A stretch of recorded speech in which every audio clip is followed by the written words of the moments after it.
les amis, bienvenue sur ma chaîne YouTube. Alors effectivement, aujourd'hui, je me pose cette question.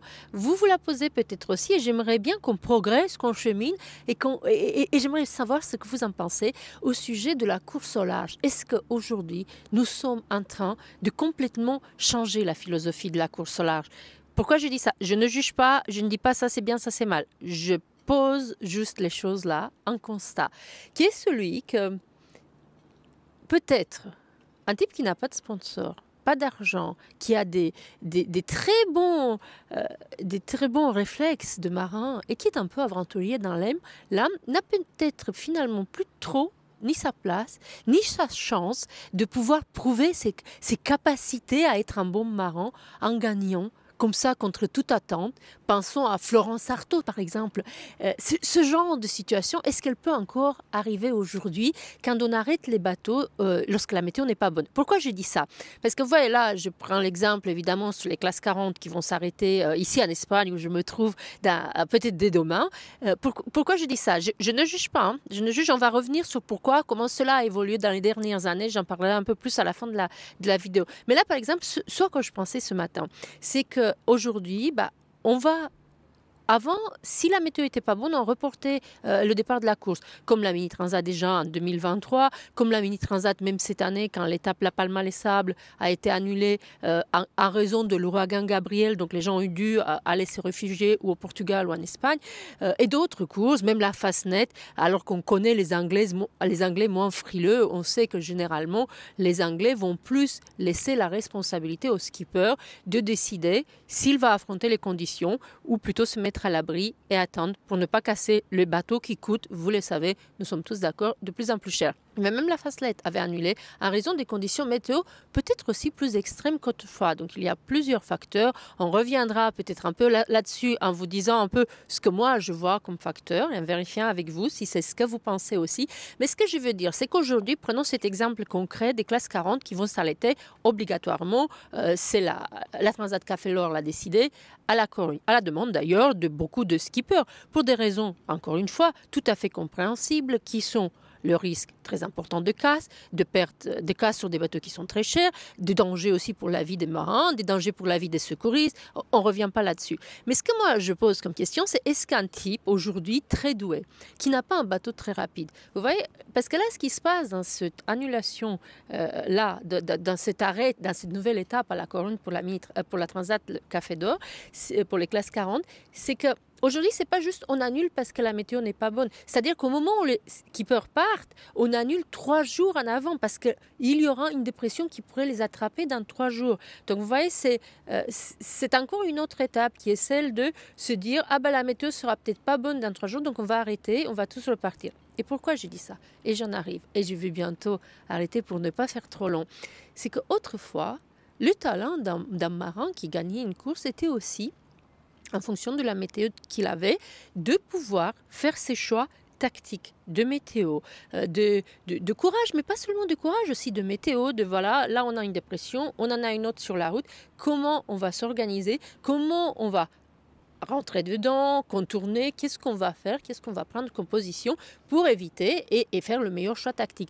Aujourd'hui, la question ne se pose plus parce qu'au moment où ils partent du Havre hier, dimanche, ils ne vont pas se demander comment je vais faire pour aller là et comment je vais me débrouiller.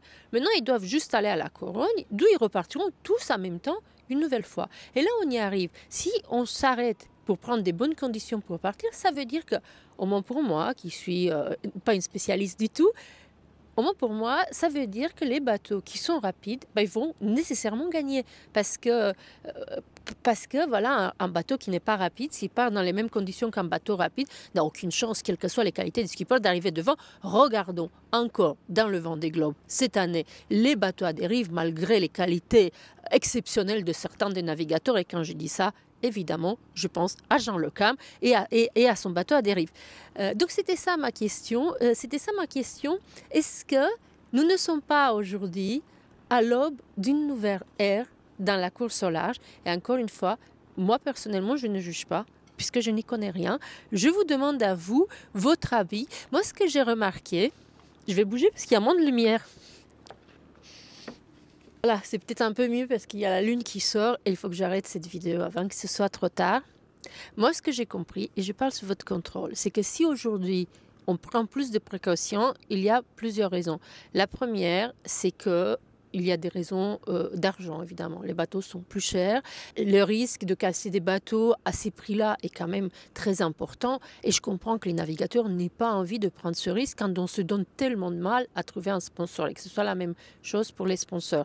Il y a aussi les questions d'assurance, parce que maintenant les organisateurs doivent tous avoir des assurances.